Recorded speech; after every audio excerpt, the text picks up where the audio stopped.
रामायण कथा का अगला भाग सीता हरण के बाद राम और लक्ष्मण की व्यथा और खोज की कहानी कहता है, जो अरण्य कांड का अत्यंत दुखद और मार्मिक प्रसंग है। रामायण कथा भाग 13 सीता की खोज और जटायु का अंतिम संस्कार। नमस्कार। रामायण की इस हृदय विदारक कथा के 13वें भाग में आपका स्वागत है। पिछले भाग में हमने सुना कि कैसे मायावी स्वर्ण मृग मारीच ने राम की आवाज में हा लक्ष्मण, हा सीता पुकारा और कैसे रावण सीता का हरण करके उन्हें लंका ले गया, पक्षीराज जटायु को घायल अवस्था में छोड़कर। वन में राम ने उस मायावी मृग पर बाण चलाया था। बाण लगते ही मायावी मृग अपने असली राक्षसी रूप में आ गया। वह मारीच था। मरते समय मारीच ने उसी नकली आवाज में जोर से पुकारा था। राम ने मारीच के असली रूप को देखा और उसकी पुकार सुनी। उन्हें समझते देर नहीं लगी कि यह कोई राक्षसी चाल थी और सीता तथा लक्ष्मण संकट में हो सकते हैं। राम का मन भय और चिंता से भर गया। वे शीघ्रता से अपनी कुटिया की ओर दौड़े। उन्हें तेज कदमों से वापस लौटते हुए देखकर मार्ग में लक्ष्मण दिखाई दिए, जो कुटिया छोड़कर राम की पुकार सुनकर सहायता के लिए आ रहे थे। राम ने लक्ष्मण को देखा और क्रोधित होकर कहा, लक्ष्मण, यह तुमने क्या किया? मैंने तुम्हें सीता की रक्षा करने और कुटिया छोड़कर कहीं न जाने का आदेश दिया था। फिर तुम सीता को अकेला छोड़कर क्यों आ गए? क्या तुम नहीं जानते कि राक्षसों ने छल किया है? लक्ष्मण ने दुख भरे स्वर में राम को सारी बात बताई। उन्होंने बताया कि कैसे सीता ने मारीच की नकली पुकार सुनकर उन्हें संकट में समझ लिया और अत्यंत व्याकुल हो गईं। लक्ष्मण ने राम को यह भी बताया कि कैसे सीता ने उन्हें जाने के लिए विवश किया और न जाने पर उन पर कठोर और अनुचित आरोप लगाए, जिससे उनका हृदय आहत हुआ और वे चाहते न चाहते हुए भी सीता को अकेला छोड़कर आने पर विवश हो गए। लक्ष्मण ने बताया कि उन्होंने कुटिया के चारों ओर एक सुरक्षा रेखा या सुरक्षा चक्र बनाया था और सीता को उसे पार न करने की विनती की थी। लक्ष्मण की बात सुनकर राम को अपनी गलती का एहसास हुआ। उन्हें पश्चाताप हुआ कि उन्होंने सीता के आग्रह पर उस मायावी मृग का पीछा किया और लक्ष्मण को भी सीता के पास से जाना पड़ा। उन्हें अनहोनी की आशंका होने लगी। राम ने लक्ष्मण से कहा कि उनका सीता को अकेला छोड़कर आना शायद सबसे बड़ी भूल साबित होगी। दोनों भाई तीव्र गति से कुटिया की ओर दौड़े। जब वे पंचवटी में अपनी पर्णकुटी के पास पहुंचे तो उन्होंने देखा कि कुटिया का द्वार खुला हुआ है, अंदर कोई नहीं है।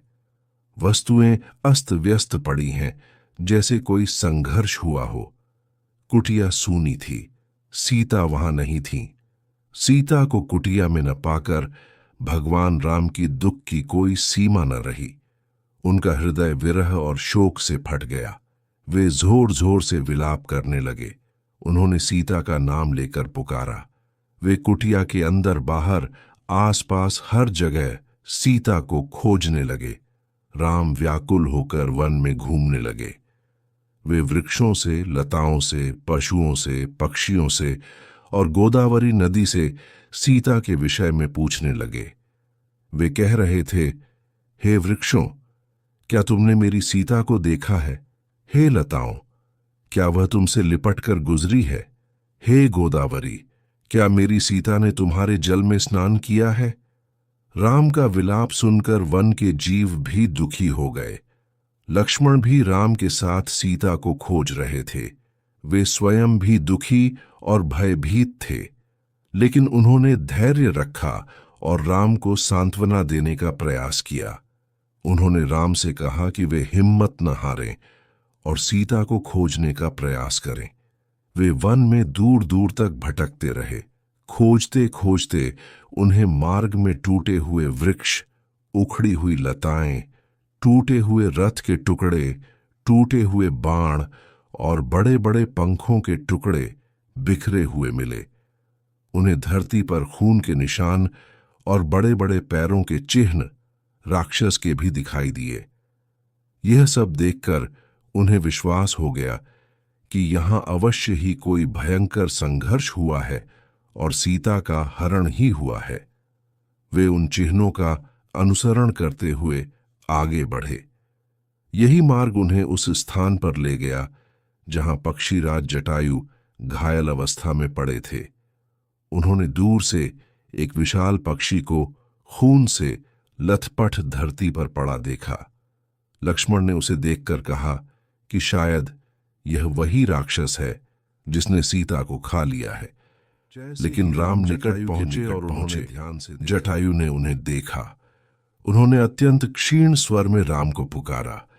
जटायु को पहचानकर राम अत्यंत दुखी हुए। उन्होंने जटायु को उठाकर अपनी गोद में ले लिया। जटायु के शरीर से रक्त बह रहा था, उनके पंख कटे हुए थे और वे मरणासन्न थे।